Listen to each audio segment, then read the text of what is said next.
സംസ്ഥാന ബിജെപിയിൽ അസാധാരണ നീക്കങ്ങൾ. പതിവില്ലാതെ നേതൃയോഗം വിളിച്ചു. മുൻ അധ്യക്ഷന്മാരെ ഒഴിവാക്കി യോഗം വിളിച്ചതിൽ കടുത്ത അതൃപ്തിയിലാണ് മുതിർന്ന നേതാക്കൾ. ഇന്നലെ വിളിച്ച യോഗത്തിൽ MT രമേശ് വിട്ടുനിന്നു. കോർ കമ്മിറ്റി വിളിക്കാത്തതിലും നേതാക്കൾക്ക് അമർഷമുണ്ട്. മുൻ അധ്യക്ഷന്മാരെ ഒഴിവാക്കാനാണ് കോർ കമ്മിറ്റി ചേരാത്തത് എന്നാണ് വിമർശനം. VS രഞ്ജിത്ത് വിവരങ്ങളുമായി ചേരുകയാണ്. VS രഞ്ജിത്ത്, ഫണ്ട് തട്ടിപ്പടക്കമുള്ള കാര്യങ്ങൾ വലിയ തോതിൽ പാർട്ടിക്കുള്ളിൽ വിമർശനമായി വരുന്ന സാഹചര്യത്തിലാണ് കോർ കമ്മിറ്റി യോഗം വിളിക്കാത്തത്. മുൻ അധ്യക്ഷന്മാരെ ഒഴിവാക്കാനാണ് ഈ നീക്കമെന്ന് വിമർശനമുണ്ടാകുന്നുണ്ട്. പക്ഷേ അത് യോഗങ്ങളിൽ ഇന്നലെ ചേർന്ന യോഗത്തിൽ ഉയർന്നോ?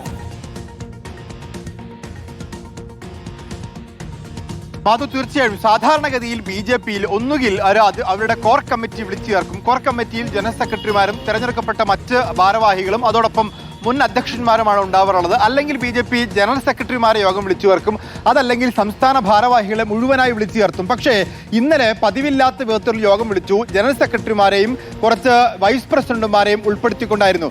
ആ യോഗത്തിൽ ഒരു 3-4 അധ്യക്ഷന്മാർ, ഇപ്പോൾ Kummanam Rajasekharan, PK Krishnadas, V Muraleedharan, K Surendran, CK Padmanabhan തുടങ്ങി മുൻ അധ്യക്ഷന്മാരെ കൂടി ചേർത്താൽ അത് കോർ കമ്മിറ്റി ആകുമായിരുന്നു. അങ്ങനെ കോർ കമ്മിറ്റി വിളിക്കാതെ, ഭാരവാഹി യോഗം വിളിക്കാതെ, തെരഞ്ഞെടുക്കപ്പെട്ട കുറച്ചുപേരെ മാത്രം വിളിച്ചു ചേർത്തുകൊണ്ട് ഒരു യോഗം വിളിക്കുകയും ആ യോഗത്തിൽ ഏകപക്ഷീയമായി രാജീവ് ചന്ദ്രശേഖർ പ്രഖ്യാപിക്കുന്നു, ഇവിടെ ഒരു തെരഞ്ഞെടുപ്പ് ഫണ്ടും തട്ടിക്കപ്പെട്ടിട്ടില്ല, അങ്ങനെ ചില പരാതികളുണ്ട്, ആ പരാതികൾ വേണമെങ്കിൽ കോർ കമ്മിറ്റിയിൽ ചർച്ച ചെയ്യാം, അല്ലെങ്കിൽ അത് അച്ചടക്ക സമിതിക്ക് വിടാം, അച്ചടക്ക സമിതി രൂപീകരിച്ചിട്ടുമില്ല, ഇങ്ങനെ ഏകപക്ഷീയമായി തീരുമാനങ്ങൾ പ്രഖ്യാപിക്കുന്നു എന്നുള്ളതാണ് പരാതി.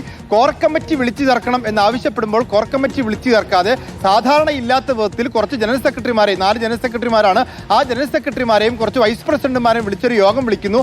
ആ യോഗത്തിൽ ചില തീരുമാനങ്ങൾ എടുക്കുന്നു. അത് 2029 തെരഞ്ഞെടുപ്പുമായി ബന്ധപ്പെട്ട പ്രവർത്തനങ്ങളും നിലവിലെ രാഷ്ട്രീയ സാഹചര്യം, ഒപ്പം ഈ തെരഞ്ഞെടുപ്പ് ഫണ്ട് തട്ടിപ്പുമായി ബന്ധപ്പെട്ട് ഏകപക്ഷീയമായ വിധത്തിൽ അത്തരമൊരു തട്ടിപ്പ് നടന്നിട്ടില്ല എന്ന പ്രഖ്യാപനവുമാണ് ആ യോഗത്തിൽ നടന്നിട്ടുണ്ടായിരുന്നത്.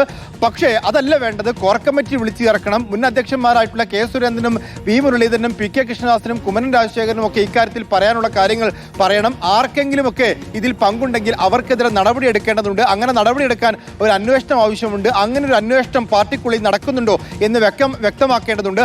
അത്തരത്തിൽ ഒരു നടപടിയുമില്ലാതെ അസാധാരണമായ വിധത്തിൽ നേതൃയോഗങ്ങൾ വിളിച്ചു ചേർക്കുകയും മുൻ അധ്യക്ഷന്മാർ ഉൾപ്പെടെ മുതിർന്ന നേതാക്കന്മാരെ ഒഴിവാക്കുകയും ചെയ്യുന്നു എന്നുള്ളതാണ് അതൃപ്തി. ഇന്നലെ ചേർന്ന യോഗത്തിൽ ജനറൽ സെക്രട്ടറി ആയിരിക്കെ പോലും MT രമേശ് പങ്കെടുത്തിട്ടില്ല, അനൂപ് ആന്റണിയും പങ്കെടുത്തിട്ടില്ല.